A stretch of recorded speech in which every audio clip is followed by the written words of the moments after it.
coach na ano, kasi may sarili silang coach eh.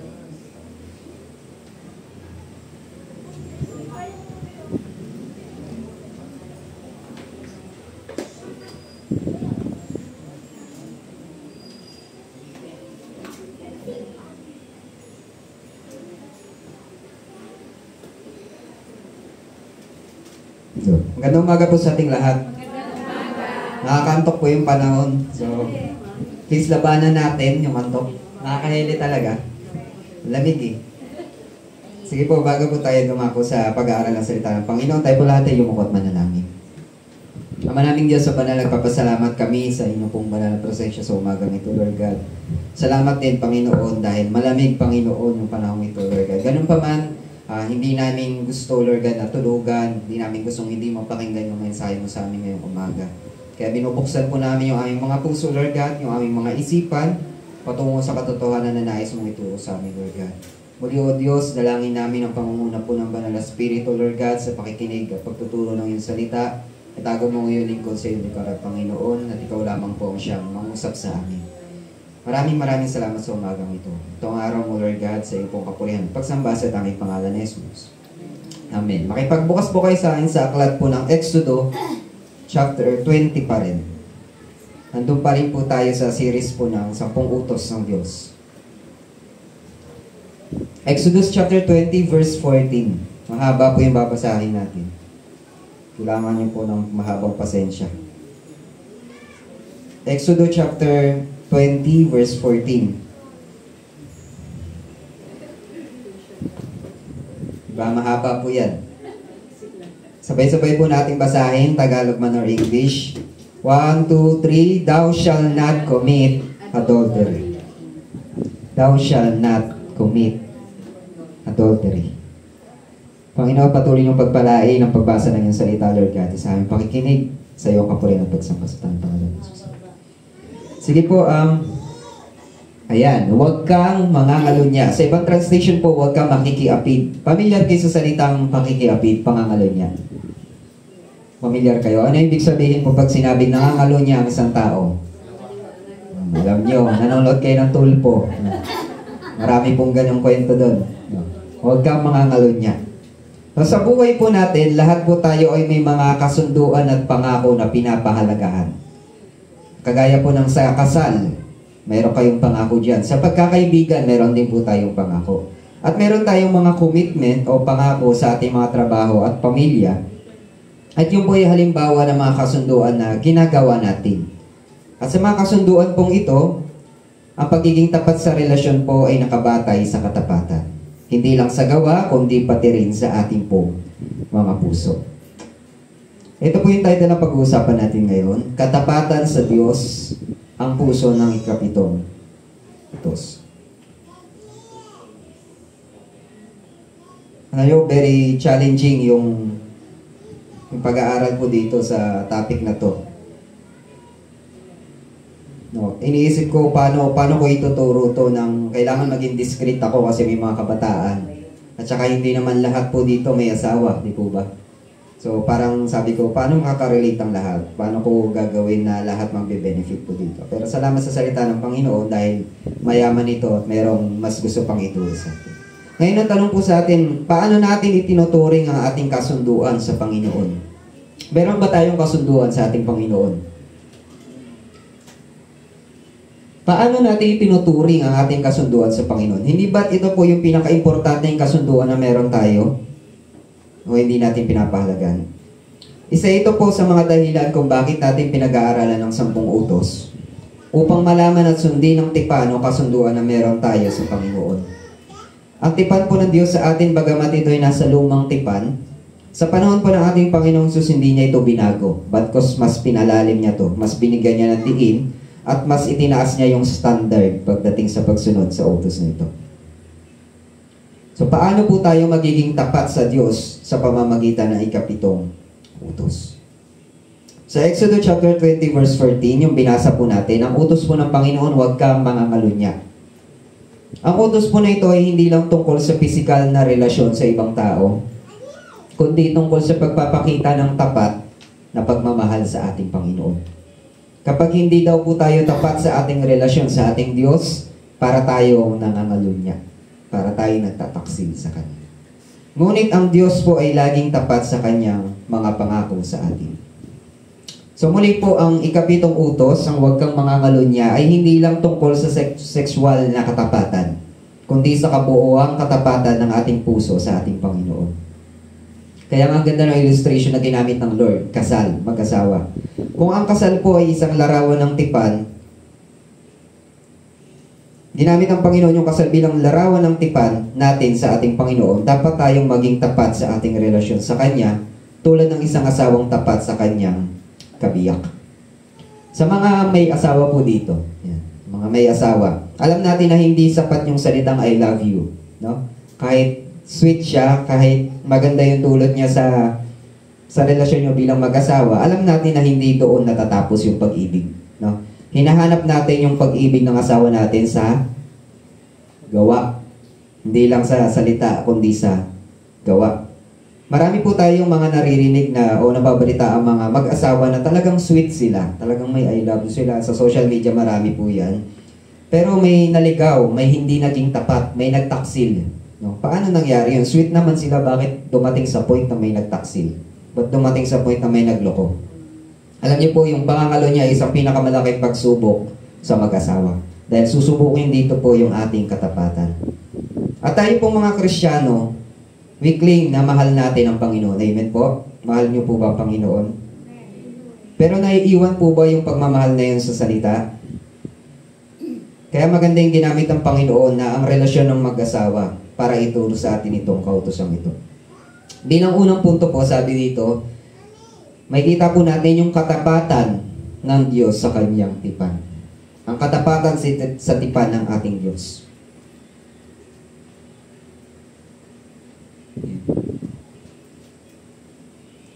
Ayan, yung nagpi-play, mahal na makita Panginoon.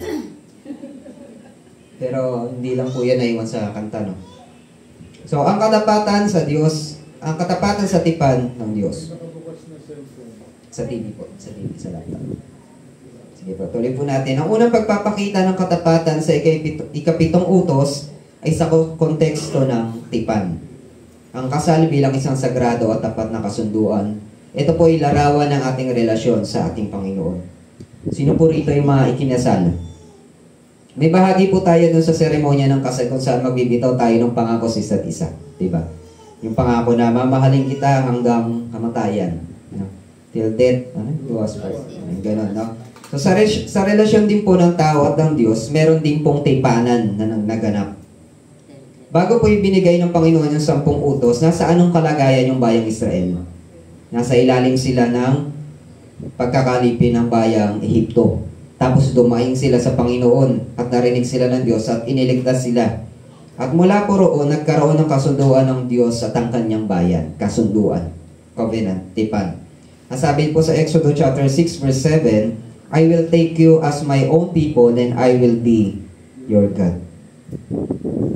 Hindi po doon unang lumitaw yung tipan ng Diyos sa ating mga tao. Sa panahon pa lamang po nila Adan at ni Eva, ay malinaw na po na ang relasyon at pananagutan sa ilalim ng kanyang utos. Genesis chapter 1 verse, tsaka chapter 2, may kita natin doon.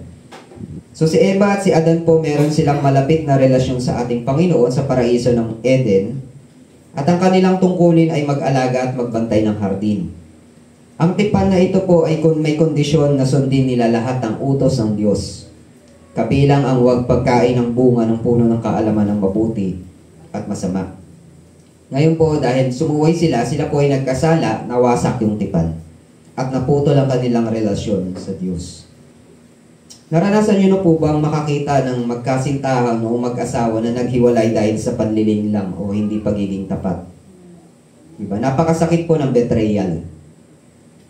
Ang isang relasyon po, lalo na ang kasal, ay tinatag sa tiwala at pangako. Kapag nasira ang tiwala, guguho ang buong relasyon. Nang ibinigay po ng Panginoon ang ikapitong utos na huwag kang mangangalunya, hindi lang niya pinoprotektahan yung kasal. No? Pinapakita rin niya kung gaano pinahahalaga ng Panginoon ang katapatan. Sabihin niyo nga po katapatan. Pinapahalagahan ng Diyos ang katapatan dahil ang Diyos natin ay tapat. Nais niya po na ang kanyang bayan ay maging tapat din sa kanya. Kung babasahin niyo dun sa Genesis chapter 1 tsaka chapter 2, yes, nagkasala ang tao, nasira yung relasyon, pero hindi natapos po doon. Hinanap pa rin ng Panginoon na tayong mga tao at diniligtas sa pamamagitan ng ating Panginoong Jesucristo. So, hindi man tayo naging tapat dun sa tipan natin sa Panginoon, naging tapat ang ating Diyos sa kanyang tipan dahil siya ay tapat. Muli po ang isang mahalagang pananaw. Sa Biblia po, hindi lamang sexual na pagtataksil ang tinutukoy pag sinabing huwag kang mangangalunya, kundi pati spiritual na pagtataksil. Kapag binibigay po natin yung ating puso sa ibang bagay o pag-ibig na wala ang Diyos, tinatawag po ito ng Biblia na spiritual na pangangalunya. Kapag binibigay natin daw po ang ating mga puso sa ibang bagay at hindi sa Diyos, tinatawag po itong spiritual na pangangalunya. Ang kasal po ay isang tipan at tulad ng isang asawang hindi tapat, kung tayo daw po ay hindi tapat sa ating Panginoon, tayo po ay nagkakaroon ng spiritual na pangangalunya. Kaya ang tanong sa atin, paano tayo magpapakita ng katapatan sa ating Panginoon? Hindi lang po sa pagsunod sa kanyang mga utos sa labas, kundi sa ating mga puso, sa pagtutok sa kanyang kalooban at pag-iwas sa mga idolo ng ating buhay. So bilang unang punto po, nakita natin ang ating Diyos, naging tapat siya sa kanyang tipan sa atin. Pangalawa po, tignan naman natin po yung original na utos sa mismong context nung utos na yun ng Panginoon sa Exodus chapter 20 verse 14. Sabi po doon, ang original na utos ay katapatan sa pag-aasawa. Yan yung sinasabi ko kanina, very challenging dahil sa original context po ng Exodus chapter 20 verse 14, tumutukoy talaga siya doon sa kasalanan ng pagtataksil sa isang mag-asawa. So literal siya, literal na usaping mag-asawa. Yun po yun. Kahit sa Hebreyong salita po yung naap ay nangangahulugang mangangalunya o gumagawa ng pangangalunya. Ito po ay paglabag sa katapatan ng kasal. Ito ay pagsira sa tipan ng mag-asawa. So palaisipan sa akin, paano ito ituturo? Kailangan ko maging relevant sa lahat, kailangan ko maging discreet dahil may mga kabataan, dahil hindi naman lahat din may asawa. Kaya po yung approach na ginawa natin dito, kinuha natin yung original na kahulugan, which is yung pagiging tapat sa relasyon ng mag-asawa, at in-apply natin sa mas malawak na konsepto, which is yung pagiging tapat sa ating Panginoon. Pagiging tapat sa relasyon natin sa ating Panginoon. So, ang focus po ng mensahe ng Panginoon sa atin ngayon ay about sa ating mga puso, motibo, at mga relasyon. Muli po sa kultura noong unang panahon, yung pangangalunya, itinuturing nila tong sakit ng lipunan. Dahil para po sa kanila, sagrado ang kasal. Sagrado ang kasunduan ng kasal, tama. Hanggang ngayon naman po, di ba? Para sa ating pinapahalagahan natin yung kasal, yung sagrado. Ginagawa natin sagrado yung kasal. Ganon din po sa kanilang panahon. Kaya kapag may nagko-commit ng kasalanan ng pangangalunya, ano yung parusa? Dapat ahuin hanggang mamatay. Maalala niyo sa New Testament, yung babaeng dinala. Dahil siya po ay nangangalunya. Pero sa Old Testament, ang utos, kapag ka na may nangalunya, may nabalitaan ng nangalunya, nagtaksil, parehas kayong papatayin. Pero dun sa setting ni Jesus, yung babae lang yun doon. So, nakita natin ito. Sa lumang tipan po, binabato yung mga ganun. Hindi lang basta pinapatulpo, hindi lang pinopose, hindi lang pinapatay. Ganun po kasagrado sa kanilang kasal. Inilaan po ng Diyos ang kasal bilang isang larawan ng kanyang tipan sa kanyang mga tao. Kapag ka po ang pangako sa kasal ay nasira, ipinapakita natin na hindi tayo tapat sa ating Diyos at nasisira ang imahe ng kanyang katapatan. Looking po dun sa original context, may kita natin na pinapahalagahan ng Diyos yung kalinisan pagdating sa sexualidad dahil ito po ay larawan ng kanyang kabanalan. Ang pangangalunya po ay sumisira sa pamilya, sa relasyon at sa ating testimonya bilang mga Kristiyano. So yun po, yung original context niya, about siya sa pag-aasawa, about siya sa kabanalan, kalinisan sa sexualidad. Tingnan naman po natin yung pangatlong punto. Ito, si Jesus na po ito, nagsabi. Kinote niya itong Exodus chapter 20, verse 14. Katapatan na nagmumula sa puso. May pabukas po kayo sa aklat ng Mateo chapter 5 verse 27 to 28. Diyan po yung verse. Mateo 5 verse 27 to 28.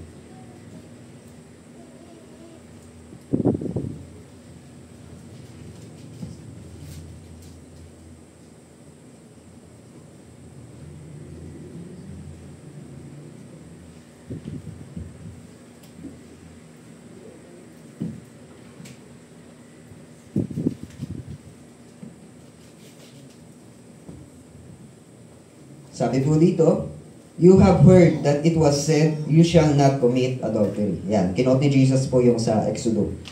But I say to you that everyone who looks at a woman with lustful intent has already committed adultery with her in his heart. So sa Tagalog po, tinaas ni Jesus yung standard. Di ba sa atin po sa Lumang Tipan, masasabi natin nangangalo niya yung isang tao kapag pumatol siya sa ibang tao na may asawa siya. Pero kay Jesus po, tinaas niya yung standard. Kapag ikaw ay tumingin sa isang babae na meron kang pagnanasa, ikaw ay nagko-commit na ng pangangalo niya. Kahit hindi mo pa siya inawakan, wala kang ginawa, kahit hindi mo siya kilala, basta tinignan mo siya ng may pagnanasa, ikaw po ay nangangalo niya na. Ganon itinaas ni Jesus yung standard. So sino sa atin ang hindi guilty pagdating sa bagay na yun? So si Jesus po, hindi lang siya tumitingin sa panlabas na pagsunod sa batas. Ipinakita niya dun sa binasa nating verse na yung katapatan po nagsisimula yan sa ating puso. Ang sino mang tumingin na may pagnanasa ay nagkakasala sa kanyang puso, at ito po ay isang pagsira ng kasunduan sa ating Panginoon. Kung panlabas po ang basihan, kung yung pagbabasihan natin yung literal na context ng pangangalon niya, maaring magmukhang may exempted, di po ba? Kasi yung tila, yung pagiging pure po, may mga tao po kasi pure ang isip. Kagaya po ng ibang tao na may disorder din po sa kanilang kaisipan. So may mga taong pwede nating sabihin accepted dun sa kasalanan na yun dahil hindi sila nakapag-isip ng ganung bagay sa ibang tao. Ngunit sa standard po ni Jesus, walang exempted. Sapagkat ang kasalanan ay umuugat sa ating pong mga puso. Kung ang batas lang po ang pagbabasihan, walang maliligtas sa atin. Kaya kailangan natin si Jesus. Mas malalim yung ina-address dito ng ating Panginoon, yung ating mga puso. Katulad din po ito sa ating relasyon sa Kanya, na kapag tayo daw po tumingin at nagbigay ng pansin sa mga bagay ng mundo, nawawala tayo sa pagiging tapat natin sa ating relasyon sa ating Panginoon. Kapag mas pinapahalagan daw natin ang mga bagay sa mundo, nangangalun niya tayo sa ating mga puso.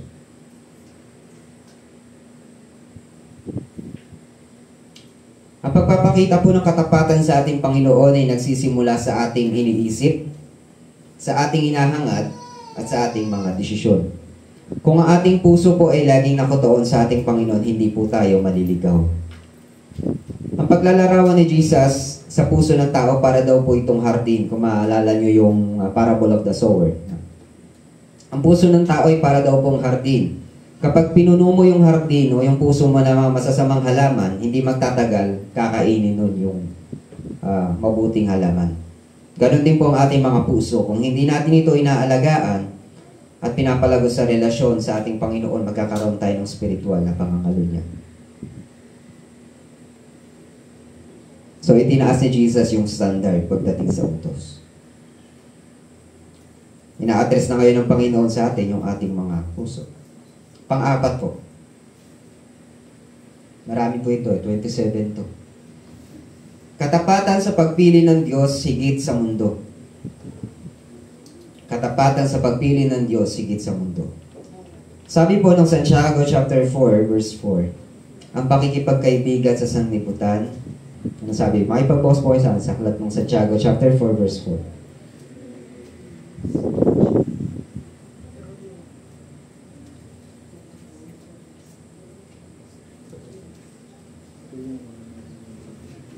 Santiago chapter 4 verse 4.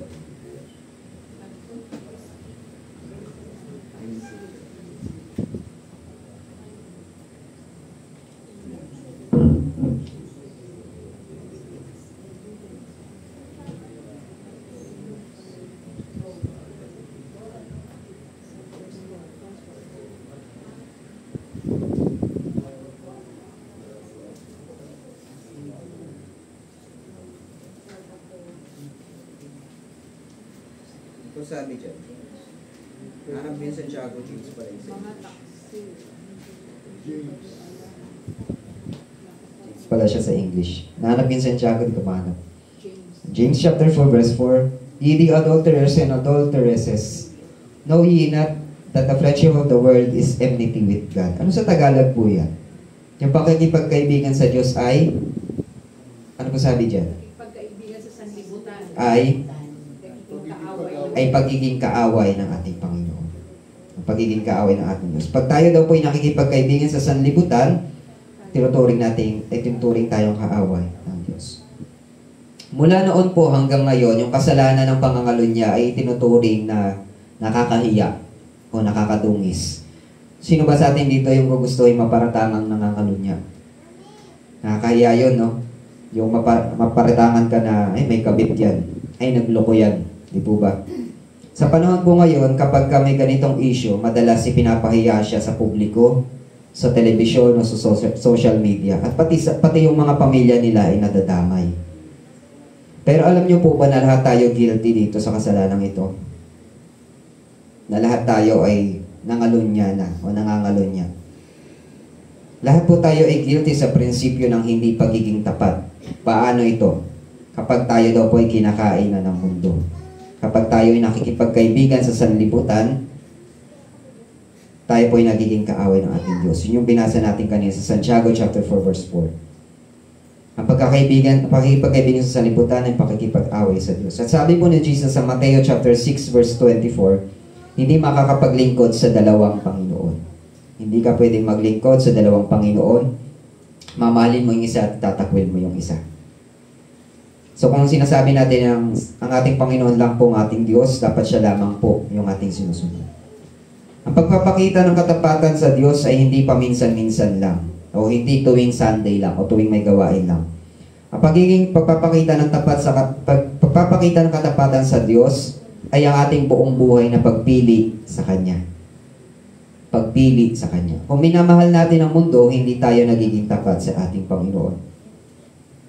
Ang katapatan sa ating Panginoon ay hindi lang sa tamang oras, kundi sa bawat pagkakataon. Kailangan lagi natin siyang pinipili araw-araw, oras-oras. At hindi yung mga bagay na lumilihis sa kanyang kalooban. So dito po pumapasok yung hamon sa atin na piliin lagi ang Diyos, hindi ang mundo. Noong nakaraang prayer meeting po, challenge kami ng Panginoon na mahal ko pa ba yung kanyang salita? Mahal ko pa ba ang salita ng Diyos? May oras pa ba akong magbulay? May oras pa ba akong mag-aral o magbasa ng kanyang salita? Challenge po kami sa prayer meeting kung nagdarasal pa ba kami kahit busy kami. Sa madaling salita po, pinipili ba natin ang ating Panginoon araw-araw?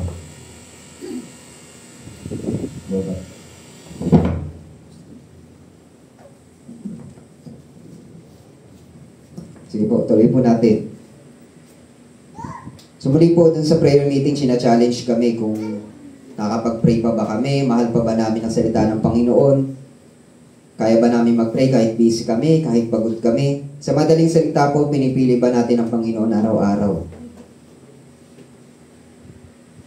Sa isipin po o sa usaping mag-asawa, kapag ang asawa po ang mag-asawa ay hindi nag-uusap, mag-asawa pero hindi po sila nag-uusap, pero walang involvement ng pangangalunya, walang involvement ng cheating, pero lagi sila nag-aaway, hindi ba pagtataksil din po yun sa kasunduan na kanilang binitawan? Sapagkat po ang pangangalunya ay hindi lang sa pagnanasa sa iba.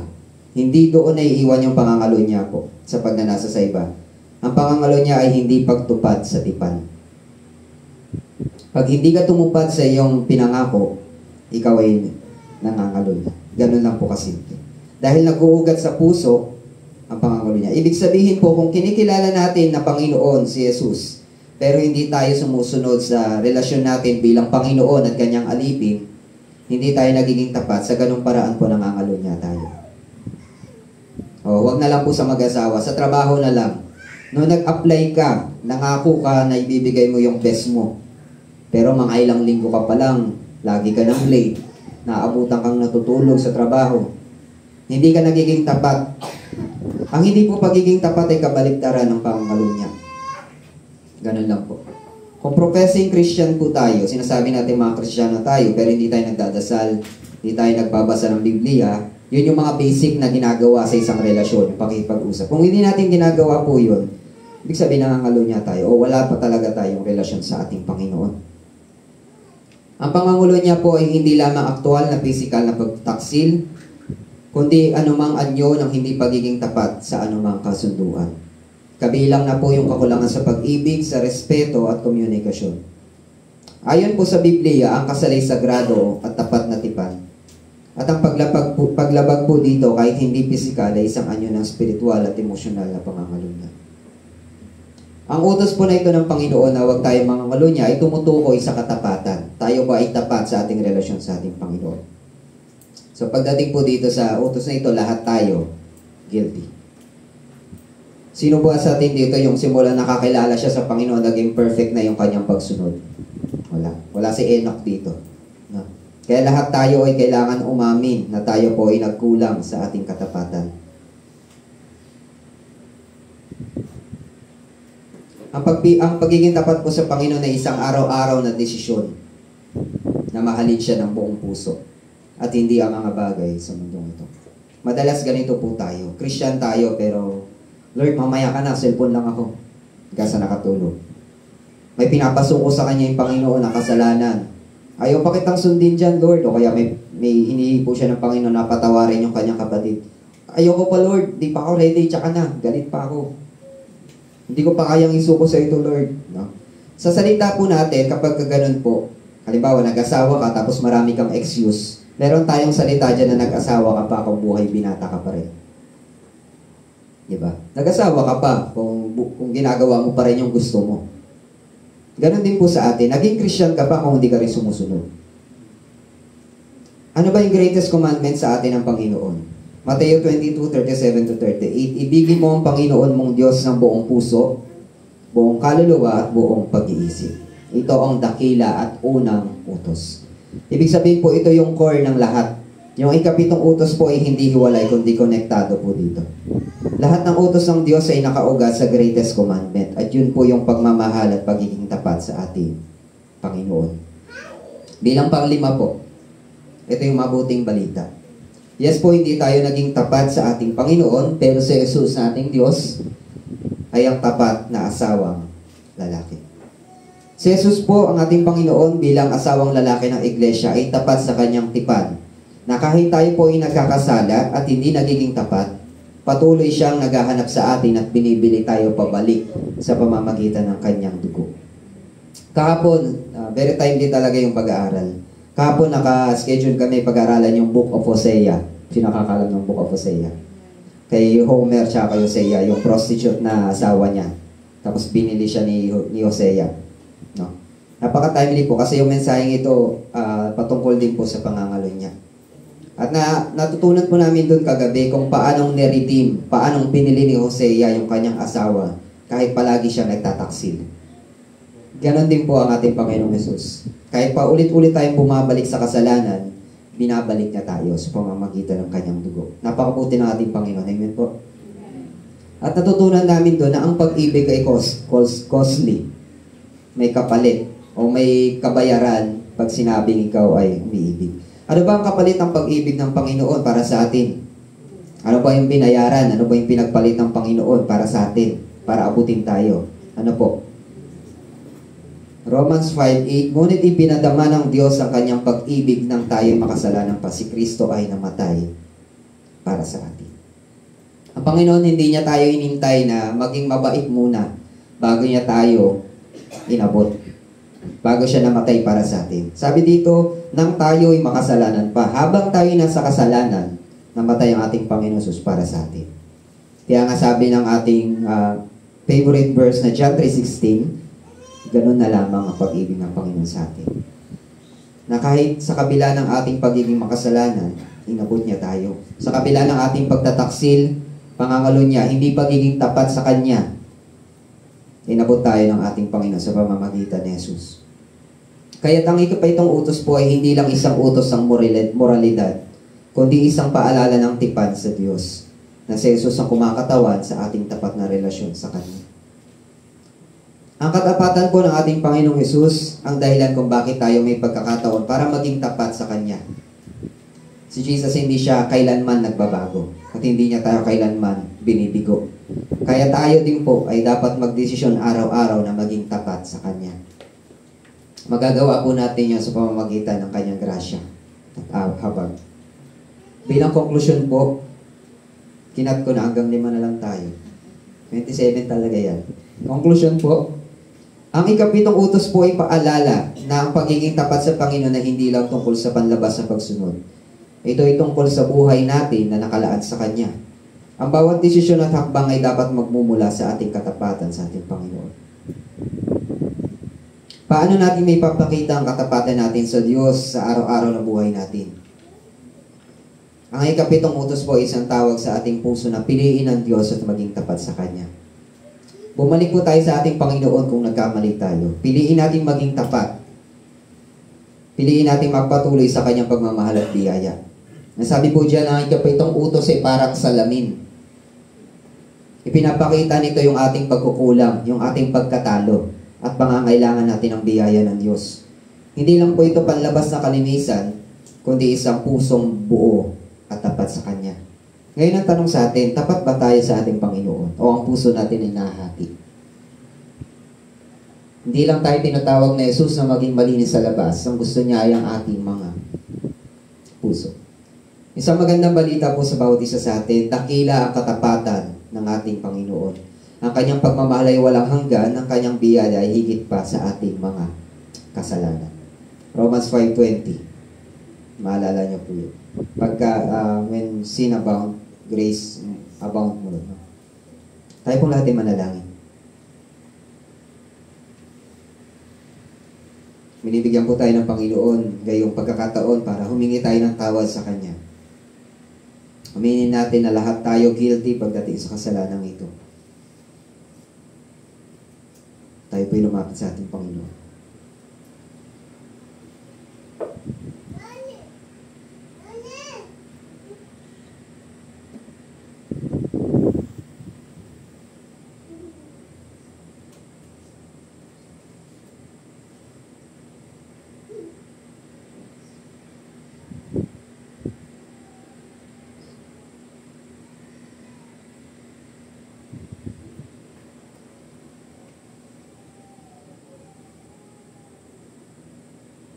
Panginoon, sa umagang ito, kami po ay nagpapakumbaba sa iyong pangarapan. At aming inaamin ang hindi namin pagiging tapat sa aming relasyon sa iyo, Diyos. Patawarin mo po kami, Panginoon, sa mas pinipili namin ang kagustuhan namin kaysa sa iyo, Lord, sa kalooban mo, Panginoon. Yes, we profess, Panginoon, na kami Kristiyano, kami may relasyon sa iyo, ikaw ang aming Panginoon, pero hindi kami sumusunod sa iyo. Hindi kami nagiging tapat. Mas ginugusto namin gawin yung mga bagay na dati namin ginagawa, Lord. Hindi kami nagiging faithful sa aming pangako sa iyo, Panginoon. Hindi kami nagiging tapat sa pagsunod sa iyong kautusan. Kaya humingi kami, Panginoon, ng kapatawaran sa umagang ito, Lord. At kinikilala namin ang katapatan mo, Panginoon. Salamat, Panginoon, dahil tapat ka sa amin. Bagamat hindi kami tapat, natili ka tapat, at hindi ka magbabago, Panginoon. Salamat sa iyong biyaya, salamat sa iyong grasya, salamat sa pagpapatawad at patuloy na pag-abot sa aming Panginoon. Salamat sa kamatayan ng iyong anak, Lord God, na kami makasalanan pa namatay na siya para sa amin, Lord God. Salamat po, Panginoon. Ang lahat ng meron kami ngayon ay dahil sa biyaya mo, Panginoon. Dahil sa awa mo, O Diyos. Tulungan niyo po ang bawat isa sa amin, Panginoon, na maging tapat sa aming relasyon sa iyo, O Diyos. Hindi sa panlabas, hindi sa pagsunod sa utos, kundi sa aming mga puso. Tunay naming pahalagahan ang aming relasyon sa iyo, Panginoon.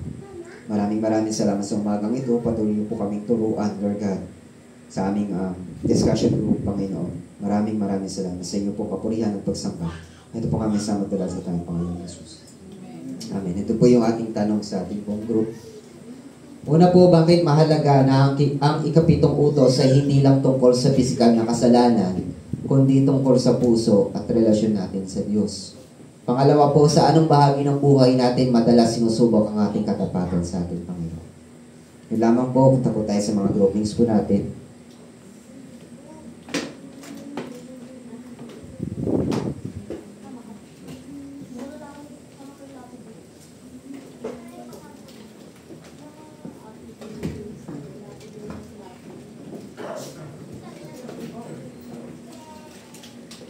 Bawat sa amin lalaki.